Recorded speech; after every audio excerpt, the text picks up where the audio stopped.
친구 따라? 네, 아유, 그냥 자동이네요. 네. 강남 간다는 그런 속담이 있습니다.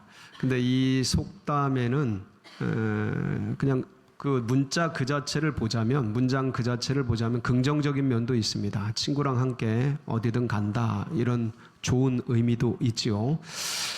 근데 이게 본래 만들어진 의미는 그런 긍정적인 의미보다는 약간 부정적인 내용이 담겨져 있습니다. 친구를 따라서 무작정 따라가면 된다, 안 된다? 네, 안 된다라는 그런 의미가, 이거 방송실에서 만든 건데 친구 따라서 눈사람이 어디를 가고 있어요?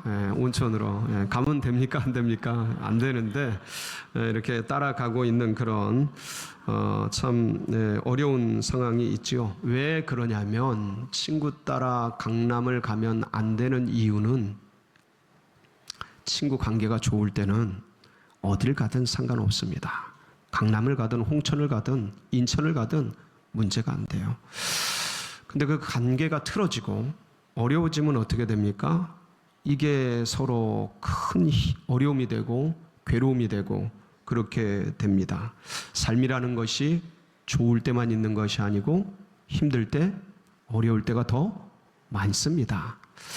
그래서 서로 의기투합을 해서 함께 세운 합작회사, 함께 뜻이 맞아가지고 공동 목표를 가지고 세운 어떤 공동의 일들, 프로젝트, 여러분들 이런 것들이요, 성공하는 확률이 굉장히 낮습니다.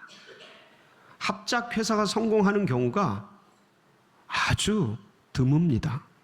끝까지 가는 경우가 많지를 않습니다. 왜 그런 거 하냐면, 인간은 의지하고 믿을 대상이 아니라 섬기고 사랑할 대상이기 때문에 그렇습니다. 허물 많고 죄 많고 연약한 인생이기 때문에 그렇습니다. 그 어떤 얽히게 되면 그런 게 다 드러나요. 그래서 성경에서는 뭐라 그러냐면, 이사야서 2장 22절에 이런 말씀을 기록하고 있습니다. 같이 한번 볼까요? 시작. 너희는 인생을 의지하지 말라. 그의 호흡은 코에 있나니 새말 가치가 어디 있느냐. 너희는 인생을 의지하지 말아라, 믿지 말아라, 이런 얘기입니다. 오직 우리가 의지할 분은, 믿을 대상은 하나님이시오. 목사님, 그래도 서로 의지하고 사는 거죠. 예, 맞습니다. 어릴 때, 연약할 때, 이제 믿음을 시작하는 그런 단계 때 이끌어준 분들 의지하고 함께 자라가는 거죠. 이게 인지상정입니다. 그런 얘기하는 게 아니에요. 때가 됐는데, 어른이 됐는데, 다 자라났는데 사람 의지하고 사람 따라가고 그러면 반드시 상처 입습니다. 때가 됐으면 홀로 서야 합니다. 홀로 나의 하나님을 만나야 합니다.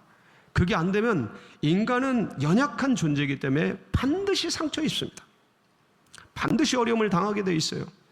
왜냐하면 인간은 의지할 대상이 아니고, 믿을 대상이 아니고, 섬기고 받아주고 품어주고 사랑해야 될 대상이기에, 연약한 존재이기에 믿고 의지하면 무너지게 되는 겁니다. 그래서 참된 인생은요, 사람을 의지하는 단계에서 누구를 의지하는 단계로요? 하나님을 의지하고 하나님의 말씀을 따르는 단계로 성숙해 가는 게 참된 인생인 것입니다. 아직도 사람을 의지하십니까? 오늘 이 말씀을 통해서 혹시 여전히 내가 사람을 의지하고 사람의 눈치를 보고 사람의 어떤 인정을 받고자, 사람의 어떤 결과를 맺고자 하는 그러한 마음들이 있다면 싹 정리하셔서 오직 한 분 하나님만을 의지하고 하나님만을 붙들고 하나님의 말씀만을 따르는 그런 복된 귀한 삶이 되시기를 주의 이름으로 축복합니다. 오늘 말씀은 두 주인공이 나옵니다. 아브라함과 롯입니다. 말씀의 두 주인공이에요. 먼저 아브라함의 삶을 함께 살펴볼 겁니다. 그가 어떻게 살았는가, 그리고 롯의 삶을 살펴볼 겁니다. 어려운 거 없어요. 우리가 다 아는 내용입니다.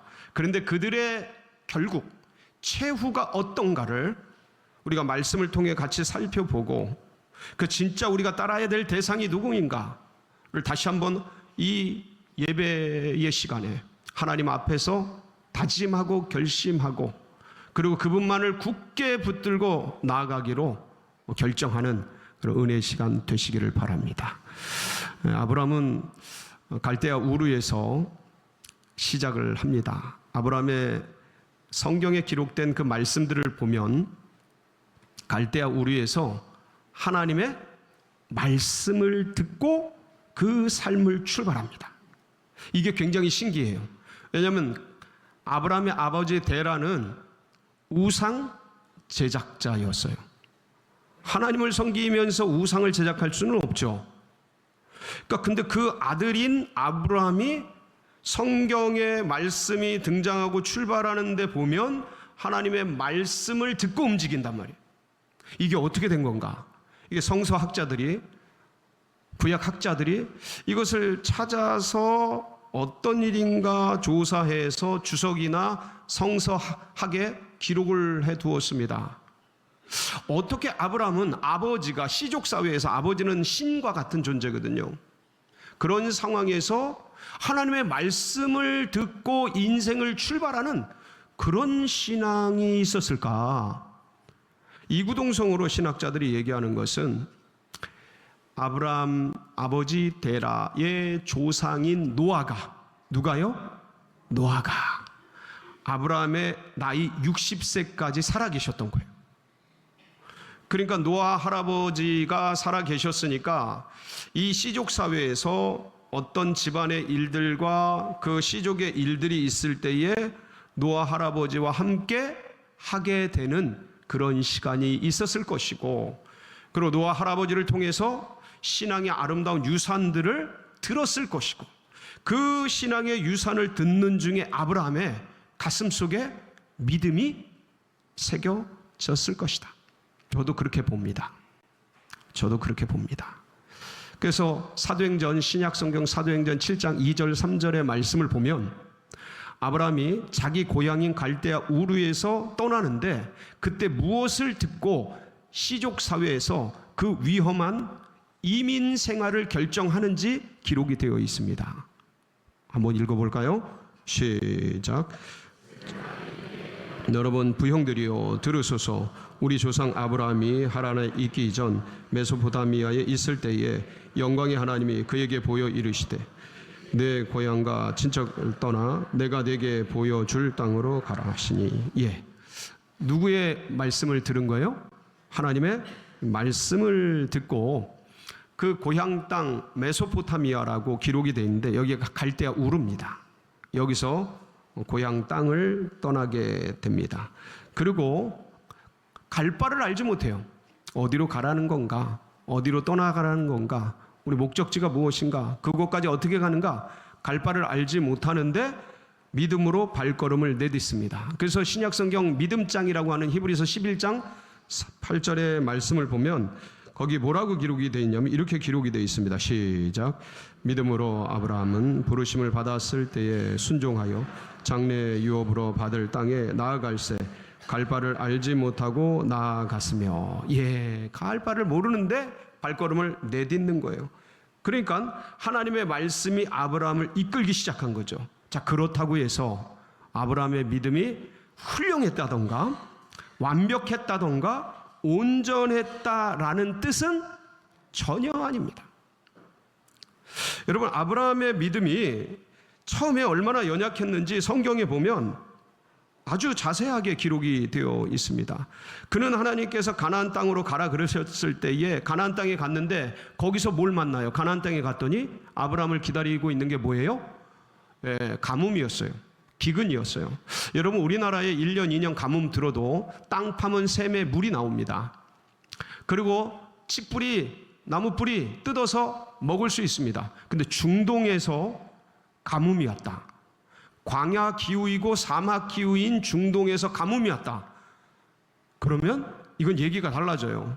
굉장히 어려운 상황이에요. 자, 어려운 상황을 만났습니다. 가나안 땅에 들어갔는데 어려운 상황을 만났어요. 그러면 이 가나안 땅에 들어가라고 하나님이 말씀하신 이유와 목적이 있지 않겠습니까? 그럼 어려움을 만났어요. 그럼 아브라함은 어떻게 돼요? 어떻게 해야 됩니까? 하나님께 기도해야죠. 여쭤봐야죠. 하나님, 도착했는데 가뭄이 왔습니다. 어떡할까요? 묻습니까? 안 묻습니까? 묻질 않아요. 그냥 냉큼 어디로 가요? 물 많고 곡식 많은 애굽으로 내려가게 됩니다. 거기서 자기 부인을 사라를 누이라고 하면서, 누이 동생이라고 하면서 자기 부인을 남에게 뺏기는 그런 비극적인 일까지 겪게 되죠. 하나님께서 지켜주셔서, 보호해 주셔서 가까스로 부인을 다시 찾아가지고 가나안으로 올라오는 그런 일들, 그런 실수, 그런 어처구니 없는, 사실 지금 생각해 보세요. 오늘날로 생각해 보세요. 내 부인이 있는데, 내 남편이 있는데, 남편이 이 부인 누이 동생입니다. 아니, 어려운 사람 만났다고, 조폭 만났다고, 깡패 만났다고, 나를 힘들게 하는 사람 만났다고, 이 부인 아니고요, 누이 동생이에요. 데려가도 됩니다. 이거 뭡니까 이거? 같이 살자는 거예요? 말자는 거야? 있을 수 없는 일이죠. 이런 어처구니 없는 일들을 당하게 되는 거예요. 그러니까 이런 실수들이 있었던 거예요. 그리고 가나안에 올라왔을 때, 가나안에서 애굽에서 가나안으로 올라왔을 때 시간이 가고 세월이 가니까 아기를 안 주시니까 어떤 마음을 아브라함이 먹게 되냐면, 도무지 아기가 안 생기니까 그냥 이 집에서 같이 했던 종인 다메섹 사람 엘리에셀을 내 양아들로 삼자, 그런 생각까지, 그런 마음까지 먹게 됩니다. 하나님께서 반드시 내가 너에게 후손을 주리라고 약속하셨는데 그걸 못 기다리는 거예요. 못 견디는 거예요. 그게 창세기 15장 1절 2절에 그 마음이 이렇게 기록이 돼 있어요. 한번 보실까요? 시작. 후에 여호와의 말씀이 환상 중에 아브라함에게 임하여 이르시되, 아브라함이 두려워 말라. 나는 네 방패요 너의 지극히 큰 상금이니라. 아브라함이 이르되, 주 여호와여, 무엇을 내게 주시려 하나이까? 나는 자식이 없사오니 나의 상속자는 이 다메섹 사람 엘리에셀이니이다. 기다리질 못하는 거예요. 낭망이 되는 거예요. 낙심이 되는 거예요. 그러니까 세월에 장사 없다고. 아브라함도 이게 분명히 믿고 따라왔는데 그 하나님이 응답이 없고 기다려도 대답이 없자 이런 일들을 행하는 겁니다. 연약해요. 부족해요. 넘어져요. 쓰러져요. 어디까지 가냐면 나중에는 하나님께서 내 씨를 통해서 자손을 주시고 민족의 아버지가 되게 하신다 그랬는데 못 기다리고, 사례가 무슨 말을 하냐면 자식이 없으니까 내 종에게, 애굽에서 데려온 종 하갈에게 들어가서 후사를 잇자, 그런 제안을 하는데 아브라함이 들어요, 안 들어요? 어떻게 했나 한번 보실까요? 16장 1절 2절인데 창세기 시작. 아브라함의 아내 사레는 출산하지 못하였고 그에게 한 여종이 있으니 애굽 사람이요 이름은 하갈이라. 사레가 아브라함에게 이르되, 여호와께서 내 출산을 허락하지 아니하셨으니 원하건대 내 여종에게 들어가라. 내가 혹 그로 말미암아 자녀를 얻을까 하노라 하매 아브라함이 사라의 말을 들으니라. 아브라함이 사라의 말을 듣고 따라갑니다. 자, 여기서 한번 제가 질문을 하겠습니다. 이 당시 아브라함은 하나님이 네 씨를 통해서 후사를 잇겠다, 모든 민족을 일으키겠다라고 하신 하나님의 말씀이 자기 원부인인 사라를 통해서 그 말씀을 이루어 주신다라는 것을, 그 뜻을 알고 있었을까요? 아니면 몰랐을까요? 여러분들 말씀을 쭉 보시면 하나님은 초지일관 같은 말씀을 하셨어요. 사라를 통해 내 후사를 이을 거다. 계속 같은 말씀을 하셨어요. 근데 아브라함이 머리를 씁니다. 내 씨를 통해서 후사를 잇겠다라면, 이게 하갈이 들어와도 아기가 생기면 내 씨니까 해도 되겠다 안 되겠다? 되겠다라는 인간적인 머리를 굴리는 거예요. 롯은 어떻게 하냐면 눈을 들어서 좋아 보이는, 여러분 중동 사막 기후에서 제일 좋은 곳이 어디입니까? 뭐가 있는 곳이 좋은 곳이에요?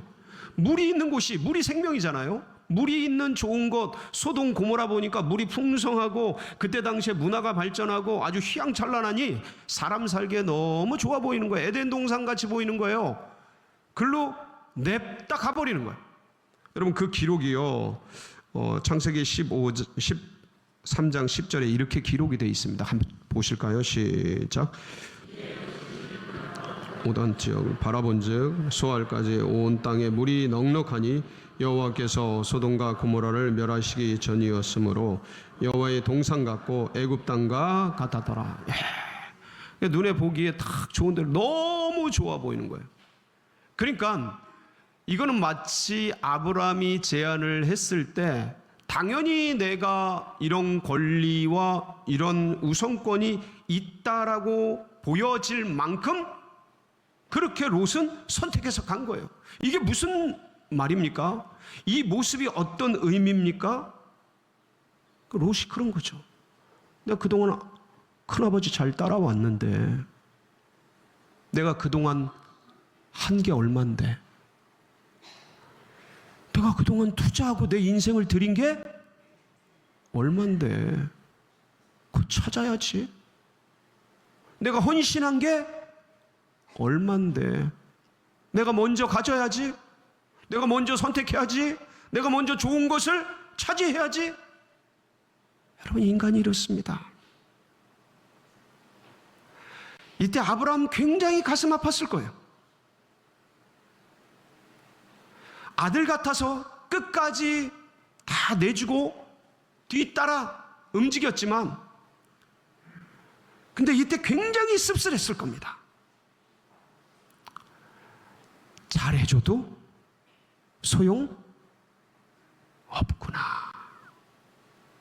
물론 다 품었겠지만 그 인간적인 씁쓸함, 아픔, 배신감, 아마 여러분들도 생애 살아오면서 이런 일을 부지기수로 당하셨을 거예요. 그렇게 잘해줬는데 입 싹 닫고 지 것 딱 챙겨가지고 싹 가는, 너무 리얼했습니까? 그런 사람이 한둘이 아니에요. 당해보면 알아요. 그렇게 성심성의껏 했는데 어느 날 말도 없이 싹 다 챙겨가지고 싹, 얼마나 가슴이 아팠을까. 사람이 사람을 따라가면 이런 일이 생기는 거예요. 롯은 그래서 눈에 보기에 좋은 대로, 그러니까 사람 따라오면, 사람 따르는 신앙은요 결국 마지막에 이렇게 돼요. 결국 사람을 따라다녔으니까 하나님이 그 중심이 없잖아요. 그 마지막에 문제가 생기면 내 중심으로 결정하는 거예요. 내가 선택해서 가는 거예요. 눈에 보이는 대로 가는 거예요. 여러분들 이 말씀 창세기 13장의 말씀을 보면 롯은 눈에 보이는데 에덴 동산 같은 소돔과 고모라를 향해 갑니다. 근데 그 뒤에 말씀을 읽어보면요, 아브라함은 하나님께 기도해요. 하나님 어디로 갈까요? 그래서 어디로 인도하냐면 헤브론 산지라는, 그 물도 없어요. 아무것도 없어요. 거기에 헤브론 산지. 아니면 고산지대 꼭대기, 돌밖에 없는 거기로 갑니다. 거기서 318명의 군사들을 기르게 되는데 하나님이 가라 그러니까 글로 간 건데, 중요한 건 눈에 보이는 대로 상황과 환경을 따라, 마음의 감정을 따라 그렇게 롯은 움직여 가더라. 신앙이 그렇게밖에 안 자라더라. 사람을 따라 움직이니까. 결국 이렇게 자기 생각에 옳은 대로 그 길을 걸어간 롯의 결말, 여러분들 잘 아실 겁니다. 롯이 어떻게 그 집안이 되는지. 나중에 여러분 이 롯은요 전쟁에 휩싸이게 됩니다. 창세기 14장 12절에 보면 같이 한번 보실까요? 시작. 선동에 거주하는 아브라함의 조카 롯도 사로잡고 그 재물까지 노력하여 갔더라. 예, 북방 민족이 쳐들어와서 소돔 고모라 남방 민족을 전부 무너뜨리고 침략해서 다 사로잡아가요. 롯도 잡혀가고 재물도 다 빼앗겨요. 그러니까 그동안 평생에 일군 것들 한순간에 싹 사라지는 거예요. 근데 이때 어떻게 살아나는지 아세요? 헤브론 산지에서 318명 군사들을 기른 이 아브라함이 야밤에 그 북방 민족 5개국 4개국 연합군을 깨뜨리고 이 롯과 재물들을 다 찾아와요. 이 기가 막힌 거죠. 자, 그럼 롯은 이때쯤 됐으면 하나님 앞에서 내가 내 신앙을 점검해보고 전쟁이라는 엄청난 일을 겪었는데 죽을 뻔했고 노예로 팔려갈 뻔했고 재산 다 잃을 뻔했는데 가까스로 아브라함 통해 살아난 거니까 돌아보면서 이렇게 살면 안 되겠구나. 정신을 차려야 되는데 빨리 소돔과 고모라를 떠나서 하나님이 말씀하시는 곳으로 갔어야 되는데 떠나갑니까? 안 떠나갑니까? 다시 소돔 고모라에 머물게 됩니다. 결국 하나님의 심판을 받아요. 신앙마저도 의로운 롯이라고 기록되어 있어요. 믿음은 있는 사람이에요. 하나님을 믿는 사람이에요. 근데 신앙이 사람 따라다니니까 무너지고 퇴색되고 그렇게 다 사라지고 껍질만 남게 되더라. 여러분, 근데 아브라함의 결말 어땠을까요? 아브라함은 무너지고 쓰러지고 엎어져도 다시 일어나서 말씀을 붙들어. 그리고 다시 넘어집니다. 안 넘어지지 않아요. 그래서 위로가 돼요. 그래서 위로가 돼. 사람이 실수할 수 있고 죄 지을 수 있고 넘어질 수 있고 자빠질 수 있어요, 없어요? 없는 사람이 세상에 어디 있어요? 다 비슷하죠, 인간이. 근데 아브라함은 다시 일어날 때 말씀을 붙들어요. 다시 일어나서 하나님을 붙들어요. 다시 일어나서 기도해요. 다시 일어나서 예배의 자리에 나와요. 그리고 다시 주의 음성을 듣습니다. 그걸 따라가요. 그러니까 그 연약했던 믿음이 나중에는 온전해져요. 성장해 갑니다. 엘리에셀 내 후사로 세웁니다.